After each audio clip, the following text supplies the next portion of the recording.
And gentleman, आज की शाम हमारे बीच एक ऐसा हसीन जोड़ा बैठा है जो मंगनी की रस्म को पार करके शादी के मंडप पे कदम रखने वाला है। मंगलम प्रणमाम्यहम्। मौसी, क्या हुआ? अरे मौसी, अग्रीमेंट के पेपर्स कहाँ रखे तुमने? कौन से पेपर्स? वही जो कल दिए थे। कल तो तूने कोई पेपर्स नहीं दिए। तो परसों दिए होंगे। अरे परसों भी नहीं दिए तो नरसों तरसों दिए होंगे। मौसी बहुत भूलने लग गई हो आजकल तुम। 2-4 नौकरानियां और रख लो। नौकरानियां? तो तेरे कागजात और तिजोरी की चाबी नौकरानियों के हवाले कर दूं? तो फिर एक बहू ले आओ। क्या कहा? हाँ, बहू ले आओ। तू शादी करेगा? क्यों, मेरे हाथ में शादी की लकीर नहीं है? हाथ में शादी की लकीर है या नहीं मालूम नहीं, लेकिन इतना जरूर जानती हूँ कि तेरे चेहरे पर खुशियों की लकीर नहीं है। हर वक्त काम काम काम।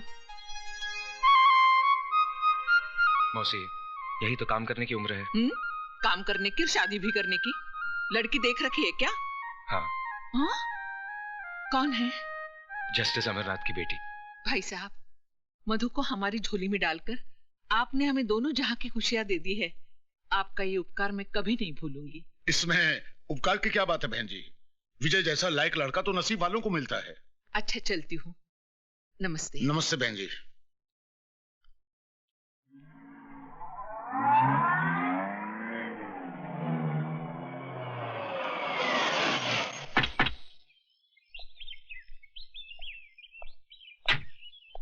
जज साहब, हम आए हैं।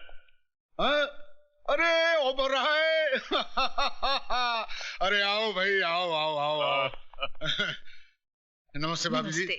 आज इस गरीब की कैसे याद आ गई? यहाँ इसलिए कि हम आपको और गरीब बनाने आए हैं। ओ अच्छा अच्छा भाई, मेरी जायदाद तो ये कानून की किताबें हैं, इन्हें ले जाके अमीर बनना चाहते हो तो बन जाओ। हम तो वो किताब लेने आए हैं जज साहब, जिसे आपने अलमारी में सजा कर नहीं बल्कि अपने दिल में छुपा कर रखा हुआ है। मैं समझा नहीं। हम आपकी बेटी को अपने घर की बहू बनाना चाहते हैं। जी।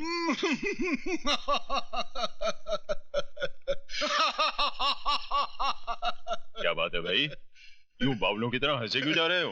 अरे भाई, हंसू नहीं तो क्या करूं? मेरी 30 साल की जिंदगी में ये पहला मुकदमा आया है। फैसला किसके हक में करूं ये मेरी समझ में नहीं आ रहा है। हम कुछ समझे नहीं। अरे ओबराय, मधु के लिए एक ही दिन में 2 रिश्ते आए। दूसरा रिश्ता किसका आया है? भाभी जी, वो विजय का। विजय? हाँ, विजय। अरे भाई ओबराय, ये देखिए रस्म का सामान। भाई अमरनाथ, तुम फौरन मधु की शादी विजय से कर दो। हम दोनों डैड की जिंदगी का आखिरी मुकाम नहीं है। हम राजा के लिए कोई दूसरी बहू ढूंढ लेंगे, लेकिन तुम्हारी बेटी के लिए विजय से अच्छा कोई दूल्हा हो ही नहीं सकता। जानती हूं, बड़ी महफिल में तुम्हारे बेटे को बेइज्जत करने का अधिकार उस हरामजादे को किसने दिया? Mister C.K. ओबेरॉय ने। आज का दिन मेरी जिंदगी का सबसे खूबसूरत दिन है। ऐसा लग रहा है कि विजय की नहीं, मेरे अपने बेटे की शादी है। Vijay Kumar mister C.K. ओबेरॉय की नाजायज औलाद है। मैं तो विजय की शादी पर ऐसा नाचूंगा जैसे वो मेरा अपना ही खून हो।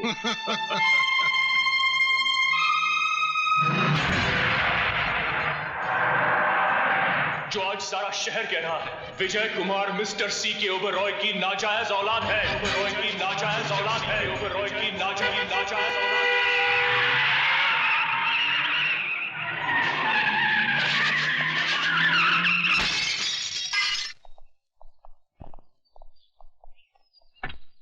वैसे सिर पर मामूली से चोट लगी है, चिंता की कोई बात नहीं है। You are lucky. Okay, see you mister Oberoi. Thank you doctor.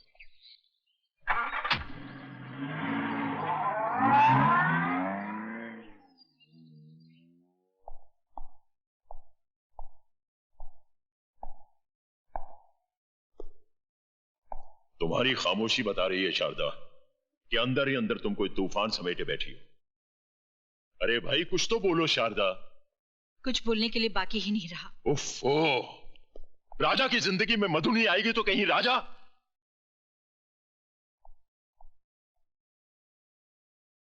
देखो शारदा, जीना मरना शादी ब्याह ये आसमान पे बैठा हुआ भगवान है ना, वो सब करता है। हम सब तो इंसान हैं, भगवान नहीं। काश राजा की खुशियों का फैसला भी भगवान ने उसी दिन किया होता। खैर, मैं भी भूल जाती हूँ, आप भी भूल जाइए। हम राजा के लिए दूसरी बहू ले आएंगे। ये हुई ना बात। अब मैं आराम से काम पर जा सकता हूं। तुमने ये फैसला सुनाकर हमारे दिल को तुमने बहुत खुशी दी है। लेकिन जो आपने हमारे दिल को दिया है वो हम ही जानते हैं।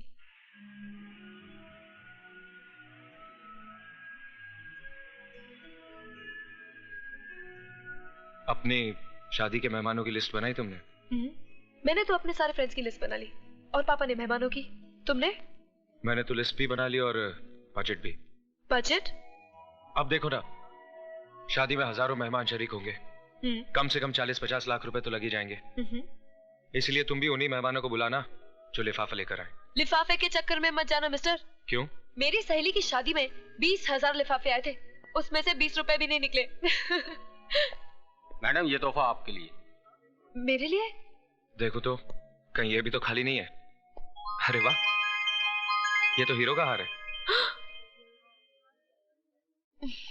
किसने दिया होगा ये? लेडीज एंड जेंटलमैन, आज की शाम हमारे बीच एक ऐसा हसीन जोड़ा बैठा है जो मंगनी की रस्म को पार करके शादी के मंडप पे कदम रखने वाला है।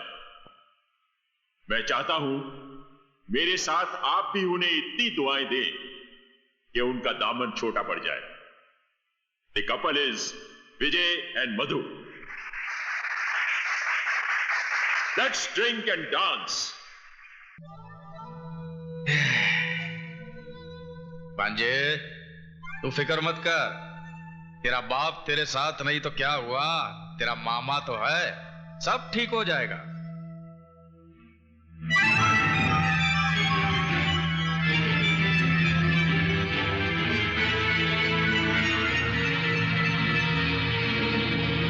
क्या खाक ठीक होगा मामा?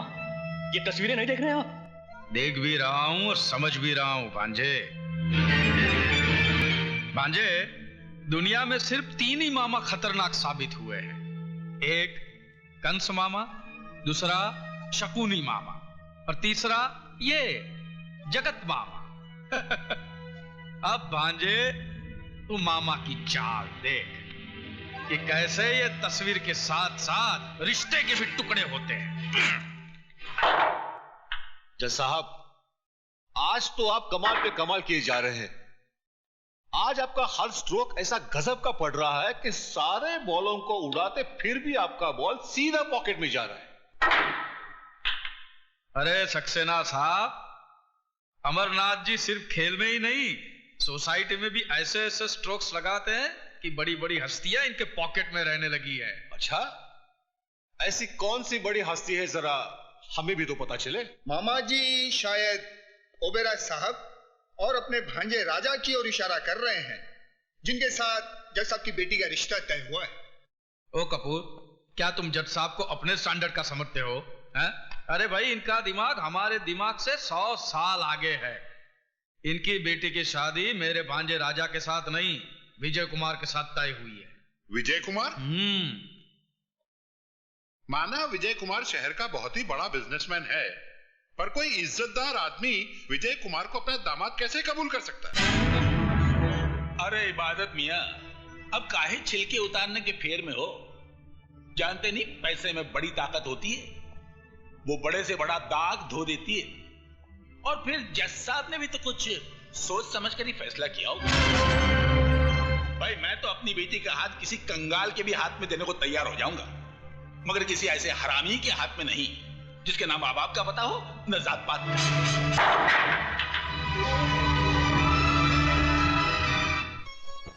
घनश्याम दास जी, ये साड़ियां आप एक तरफ रख दीजिए। ठीक है सर। और नाना भाई जी, आप इन ज्वेलरीज का बिल ऑफिस भिजवा दीजिए। विजय, दूध तो पी ले बेटा, सुबह से कुछ खाया पिया नहीं है। रुको ना मौसी, खाने पीने के लिए सारी जिंदगी पड़ी है।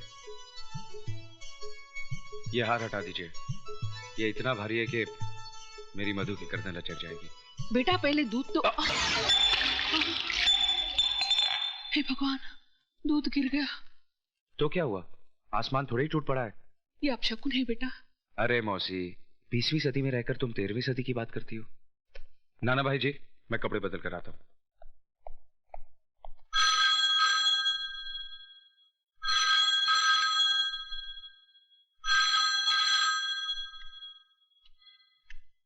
हेलो, मैं जज अमरनाथ बोल रहा हूँ। बोलिए जज साहब, मैं विजय की मौसी बोल रही हूँ। शगुन का सामान तो वापस मिल गया होगा। वापस? मैं समझी नहीं। मैंने ये रिश्ता तोड़ दिया है। लेकिन क्यों? मैं मानता हूँ कि बेटी पराई अमानत होती है, लेकिन इतनी भी पराई नहीं कि उसे किसी भी खूंटे से बांध दिया जाए। ये आप क्या कह रहे हैं? मेरी कुछ समझ में नहीं आ रहा है। मैं एक नाजायज औलाद को जायज दामाद नहीं बनाना चाहता। जिसके न धर्म का पता है न जात का, उसे मैं अपनी बेटी का सुहाग नहीं बनाना चाहता।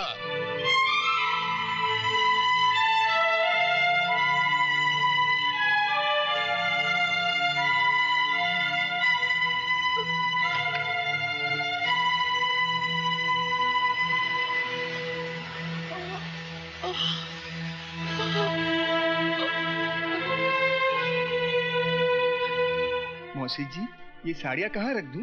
बाहर कचरे के डिब्बे में। जी? तुमने सुना नहीं? ये सब उठा के ले जाओ यहाँ से, फेंक दो इन्हें घर से बाहर। मौसी, ये क्या कह रही हो तुम?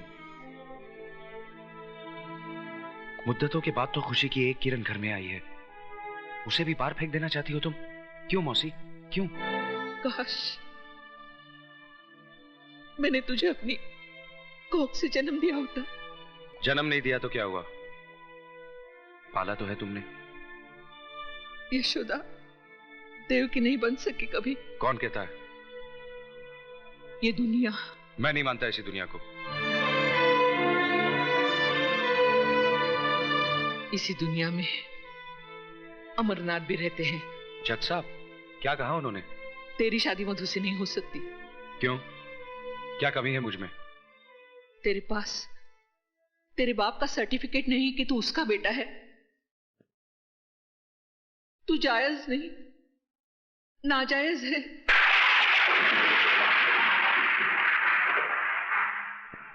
तू हरामी है।